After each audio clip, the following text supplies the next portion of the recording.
श्रीराम समर्थ. वासनेला कसे जिंकता येईल? कितीही विद्वान पंडित जरी झाला तरी त्याला स्वतःला अनुभव आल्यावाचून ज्ञान सार्थकी लागले असे होत नाही. पोथी ऐकून ज्याला वैराग्य आले त्यालाच पोथी खरी कळली असे म्हणावे. पोथीत सांगितलेले ऐकून ते जो आचरणात आणतो तोच खरा श्रोता होय. वेदांत हा रोजच्या आचरणात आणला पाहिजे तर त्याचा खरा उपयोग. म्हणूनच सर्व प्रचितींमध्ये आत्मप्रचिती ही उत्तम होय. जो भगवंताला शरण गेला त्याच्यापाशी शब्द ज्ञान नसले तरी त्याला मिळवायचे काहीच उरत नाही.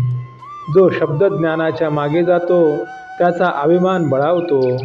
जो शब्दज्ञानी नसतो त्याला अभिमान नसेलच असे नाही. अज्ञानी माणसालाही अभिमान असतो, परंतु तो घालविणे सोपे नसते.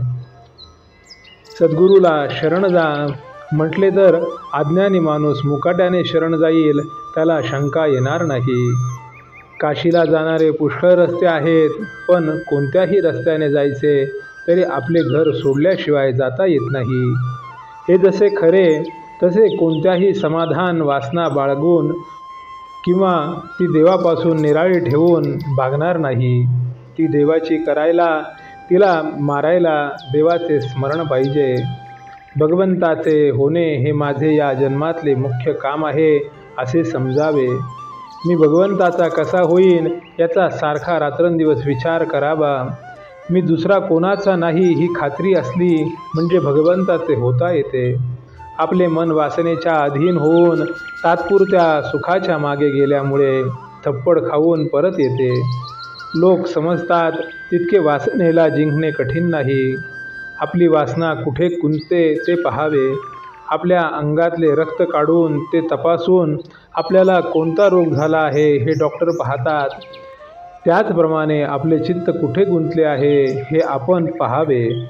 तो आपला रोग आहे. जी गोष्ट आपल्या हातात नाही तिच्याविषयी वासना करणे वेडेपणा आहे, हे ध्यानात ठेवावे. म्हणूनच विचार आणि नाम यांची वासनेला खात्रीने जिंकता येईल. मग आपले कर्तेपण आपोआपच मरून जाईल. हिमालयावर ज्यावेळी आकाशातून बर्फ पडते त्यावेळी ते अगदी भुसभुशीत असते, पण ते पडल्यावर काही काळाने दगडापेक्षाही घट्ट बनते. त्याचप्रमाणे वासना ही सूक्ष्म आणि लवचिक आहे, पण आपण तिला देहबुद्धीने अगदी घट्ट बनवून टाकतो.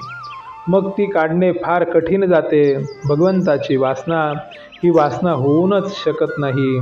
ज्याप्रमाणे कणिक अनेक वेळा चाळवून गव्हाचे सत्व काढतात, त्याप्रमाणे विषयाची सर्व वासना नाहीशी झाल्यावर ती उरते ती भगवंताची वासना होय.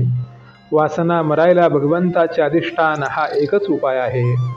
श्रीराम समर्थ.